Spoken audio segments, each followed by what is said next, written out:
ಮಂಗಳವಾರದಲ್ಲಿ ಮಂಗಳ ಪೂಜೆಗೆ ಬಾರಮ್ಮ.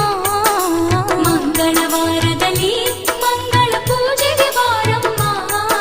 ಶುಕ್ರವಾರದ ಪೂಜೆಗೆ ಒಲಿದು ಶುಭವನ್ನು ನೀಡಮ್ಮ. ಶ್ರೀ ಚೌಡೇ